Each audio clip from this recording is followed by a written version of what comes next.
اپنے مال اور اپنے اہل و عیال کی وجہ سے آخرت کو خراب مت کریں۔ بچے، مال و دولت، حسن اور لوگوں کی خوشی کے لیے اپنی آخرت خراب مت کریں، کیونکہ ایک ایسا وقت آنا ہے کہ ان میں سے کچھ بھی ہمارے ساتھ نہیں جائے گا۔ کیونکہ ابھی پچھلے ہفتے میرے سامنے ایک واقعہ ہوا، میری ایک قریبی دوست کا انتقال ہوا، اور میں سب کو یہ کہانی سناتی ہوں کہ جو کچھ ہم نے اس کے لیے کیا تم لوگ میرے لیے بھی کرنا۔ 3 گھنٹے ہم سب اس کے پاس تھے، وہ قریب المرگ تھی ہاسپٹل میں، اور ان 3 گھنٹوں کے دوران ICU میں سوائے اللہ کے ذکر کے اور کوئی بات نہیں ہوئی۔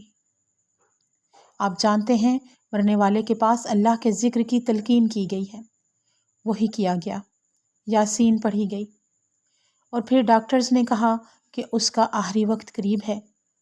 میں وہاں تھی، اس کے کان کے قریب بیٹھ کر پوری یاسین پڑھی، اور جب میں نے پڑھا ثم الیہ ترجعون، اس کی روح پرواز کر گئی۔ سبحان اللہ، ایسی موت ہونی چاہیے ایک مومن کی، ایسی موت کی آرزو کیجیے۔ زندگی ہمیشہ آسان نہیں ہوتی، بڑے بڑے امتحان آتے ہیں، شادی کے معاملے میں، بچوں کے معاملے میں، دین کے، دنیا کے معاملے میں بہت سی آزمائشیں دیکھنی پڑتی ہیں۔ اپنے آخری وقت میں اس نے مجھ سے کہا کہ میں نے فجر کی نماز نہیں پڑھی۔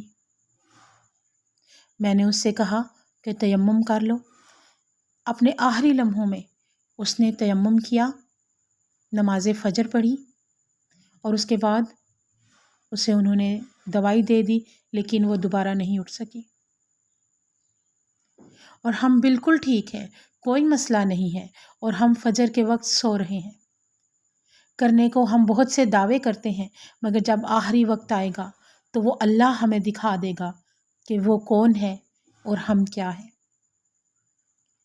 کچھ بھی ساتھ نہیں جائے گا سوائے اچھے اعمال کے۔